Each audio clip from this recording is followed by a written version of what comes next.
का तो गढ़ उनका टूट गया। मेरे हिसाब से मुझे ऐसा लग रहा है कभी वो सारा सौदा छोड़ के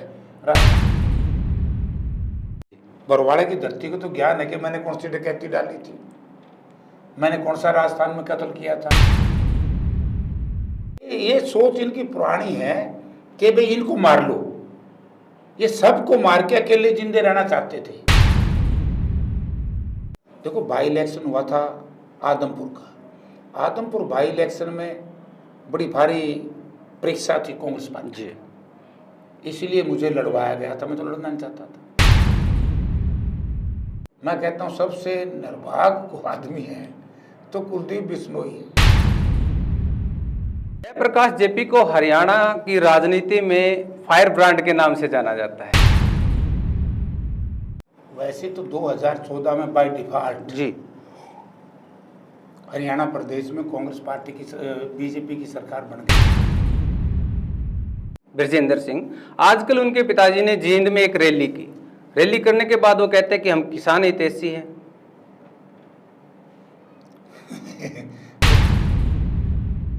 ये जो इस गठबंधन में जितना भी टोल है, मैं किसी एक का नाम लेता, किसी पर भी जनता का विश्वास नहीं। तो यहां से लोगों ने रिजेक्ट कर दिया तो दूसरी जगह तो तलाशेंगे। क्या आपको नहीं लगता कि जेजेपी के कुछ ऐसे नेता, चाहे दुष्यंत चौटाला हो, चाहे दिग्विजय चौटाला हो, जहां भी बड़ी जाट लीडरशिप की बात आती है वहां पर चुनाव लड़ते हैं? मुझे बिना कसूर के जेल में रखा। जब भी मौका आता है, इस परिवार की एक सोच है कि हमारे घर में तो चाहे नालायक और निकम्मा पैदा हो जाए, वो भी उसको नेता माने। में ये भी सुनने में आया था कि वोट आप मंत्री को दो, भव्य को मंत्री का चेहरा देख करके वोट मांगे गए थे। डिप्टी उप मुख्यमंत्री।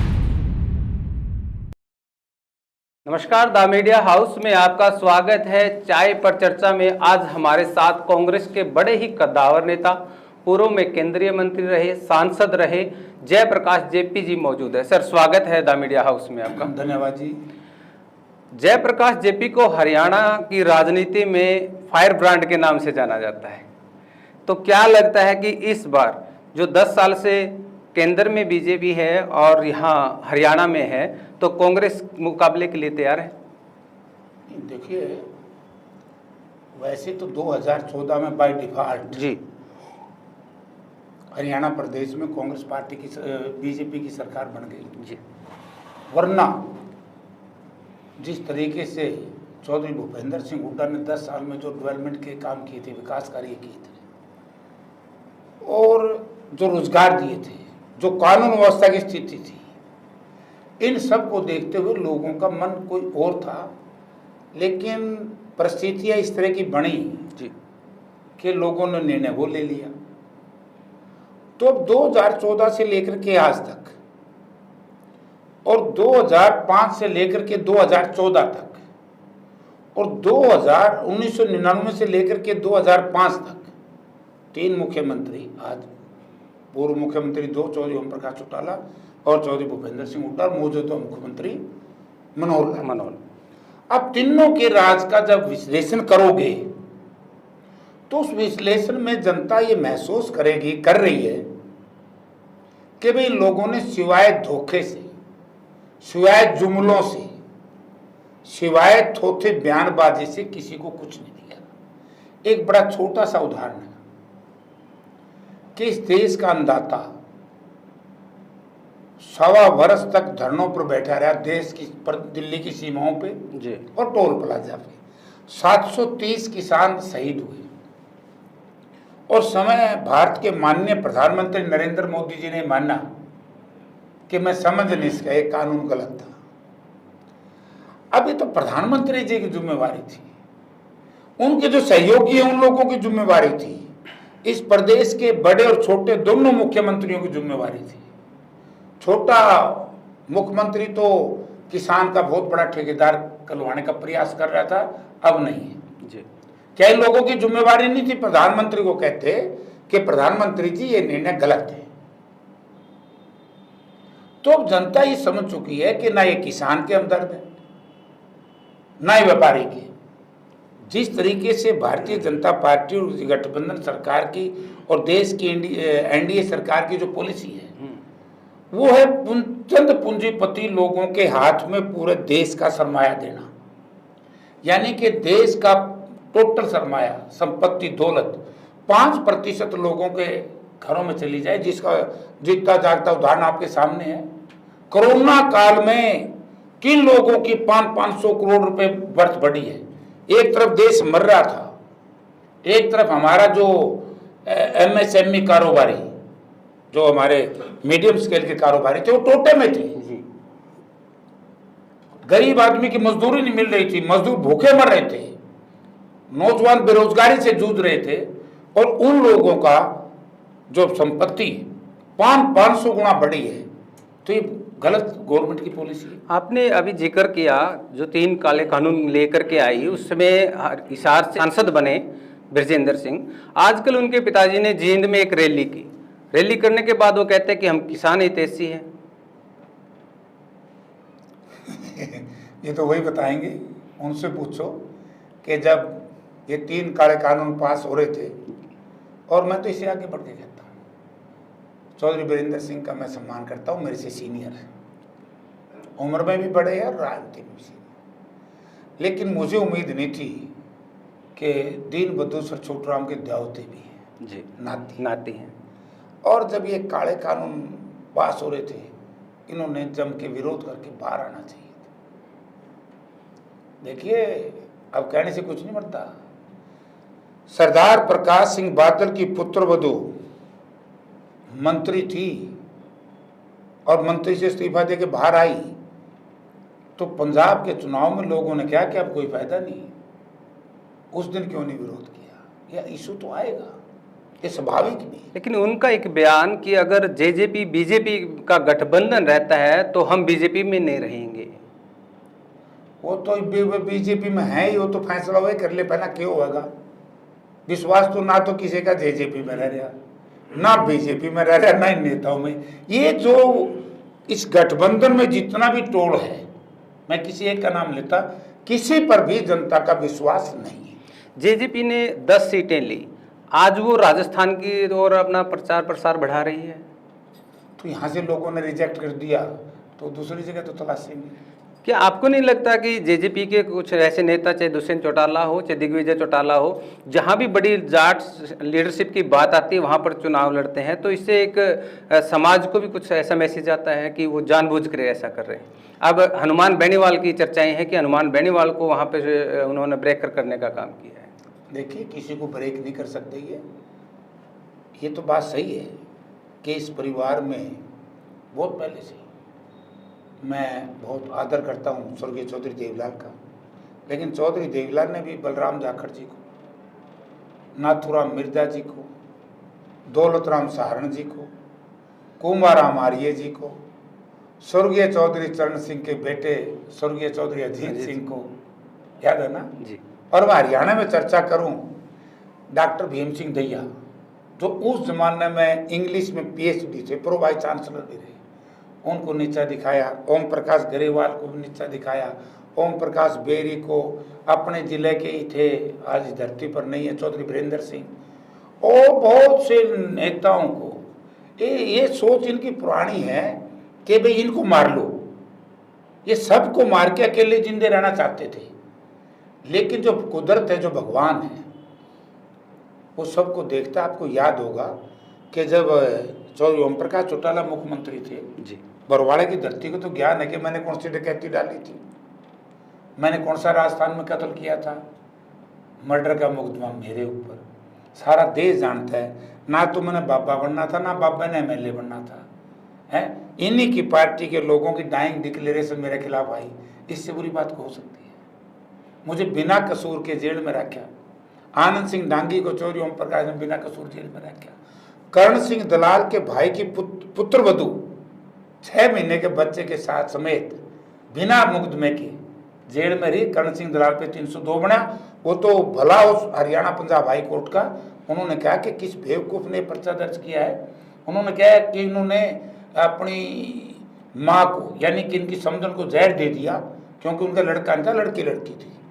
और अब जहर में क्या रिपोर्ट लिखवा दी, विद्वान थे ना, ये चौटाला परिवार सारा विद्वान है, उन्होंने लिख दिया बोला जहर है दिमाग में चढ़ गया। सरदार बलदेव सिंह एडवोकेट थे, आज इस धरती पर नहीं, अपने हिसार के से ही थे हाई कोर्ट में। उन्होंने कहा कि सर जहर तो फेफड़ों को चौक करता है, तो दिमाग चौक किया है, तो फेंक के मारो, क्वैश हुई, वो परिवार जेल में रहा। कितने ऐसे लोग इस समाज के लोगों को उन्होंने जेल में डालने का काम किया। जब भी मौका आता है, इस परिवार की एक सोच है कि हमारे घर में तो चाहे नालायक और निकम्मा पैदा हो जाए वो भी उसको नेता माने, और किसी साधारण परिवार के घर में कोई कितना बड़ा बुद्धिमान विद्वान पैदा हो जाए वो हमसे नीचे रहे, यही मेरी से लड़ाई थी। और मैंने इनका बाबू मार रखे है। जयप्रकाश जेपी हिसार से सांसद रह चुके हैं, इस बार चुनाव में अगर पार्टी उनको इस प्रकार से जिम्मेवारी देती है तो कितनी तैयारियां में? क्या मेरी तैयारी के काम करेगी तो लोगों का मन काम करेगा। लोगों में भी आप रहते हैं, लोगों का मन, लोगों की सोच अब की बार संपूर्ण बदलाव की है, ऐसा मुझे भी लग रहा है। और ऐसा आप लोगों ने देखा होगा किसी भी पार्टी का, किसी भी नेता का कि लोकप्रियता का पैमाना कोई थर्मामीटर तो है नहीं। किसी के कांख में ला लो, कांख में नहीं आओ तो जीभ तड़े दे लो। यहाँ तो दो तरीके हैं, एक तो चुनाव, देखो बाई इलेक्शन हुआ था आदमपुर का, आदमपुर बाई इलेक्शन में बड़ी भारी परीक्षा थी कांग्रेस पार्टी जी, इसीलिए मुझे लड़वाया गया था, मैं तो लड़ना नहीं चाहता था। और वहाँ के लोगों ने 53,000 के आसपास वोट कांग्रेस पार्टी को दिए। उसमें सबसे बड़ी खूबसूरती क्या आई कि एससी शेड्यूल्ड कास्ट के हर बूथ पे कांग्रेस पार्टी जीती।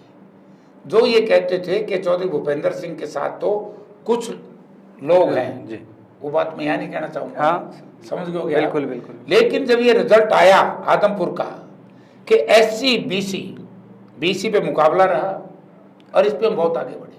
अगर ओम प्रकाश चौटाला जी अपने उम्मीदवार ना खड़ा करते, अभय सिंह अपना उम्मीदवार ना खड़ा करता, तो 100% कांग्रेस पार्टी बाई इलेक्शन में बीजेपी को हराती। जयप्रकाश जेपी आदमपुर से एक गढ़ तोड़ने की बात अक्सर कहते हैं, इस बार चुनाव में कुछ दूरियां रह गई लेकिन गढ़ तोड़ने के समीप थे। अगर दोबारा ऐसा कोई मौका विधानसभा में आएगा तो क्या इस बार गढ़ तोड़ देंगे? टूट गया।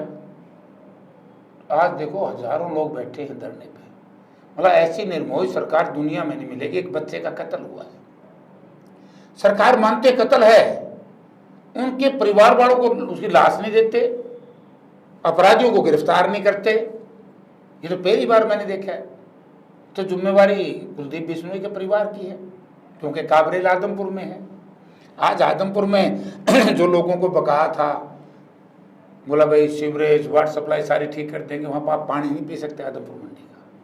5 गांव को जो उजाड़ने की बात कही थी, डंडूर, बीड़, बबरान, पीरामाड़ी, उनको कहा था कि मालिकाना हक देंगे, वो आज तक नहीं दिया।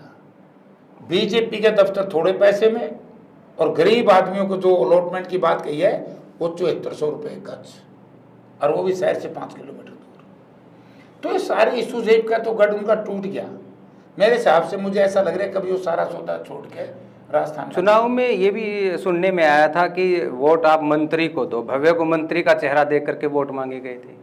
डिप्टी उप मुख्यमंत्री, डिप्टी चीफ मिनिस्टर, बड़े बकाए लोग, और मैं पहली बार देखा है। ये तो बदकिस्मती है आदमपुर विधानसभा क्षेत्र के लोगों की। और मैं कहता हूँ सबसे निर्भाग्य आदमी है तो कुलदीप बिश्नोई है।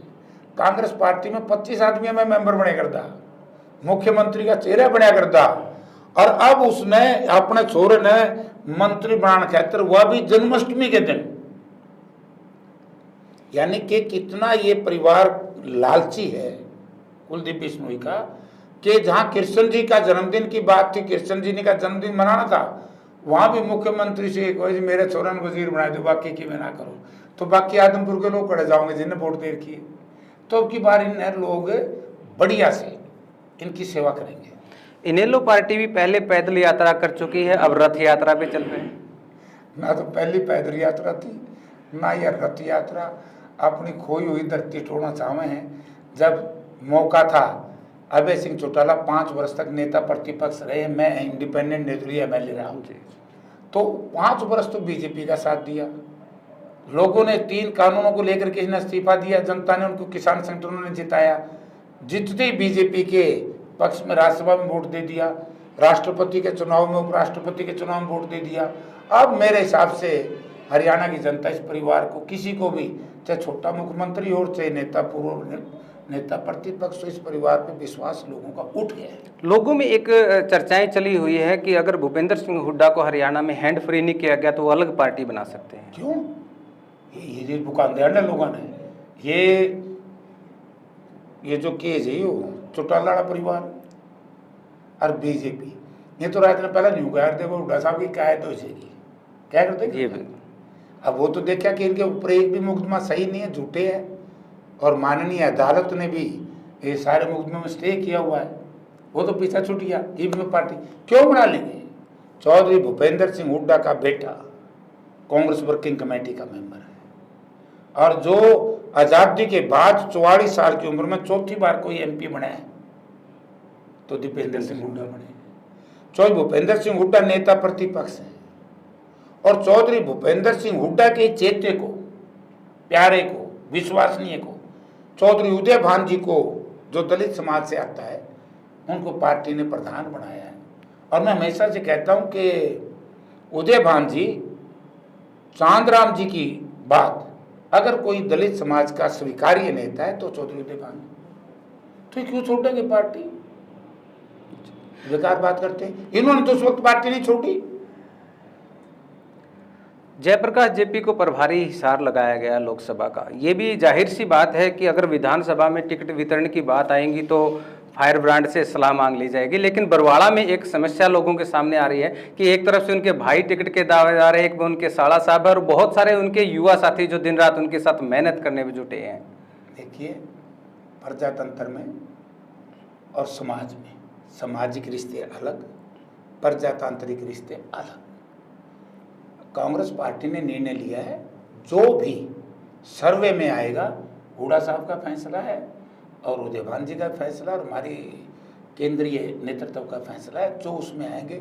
अभी तो वैसे पार्लियामेंट का है जी, पहले तो पार्लियामेंट होंगे, उसके बाद असेंबली में चर्चा होगी। आज तो कोई चर्चा ही नहीं। तो हरियाणा की 10 सीटों में से कांग्रेस का क्या? मुझे तो जैसी हालत आ रही, जो हवा आ रही है, 10 की 10 सीट कांग्रेस जीतेगी।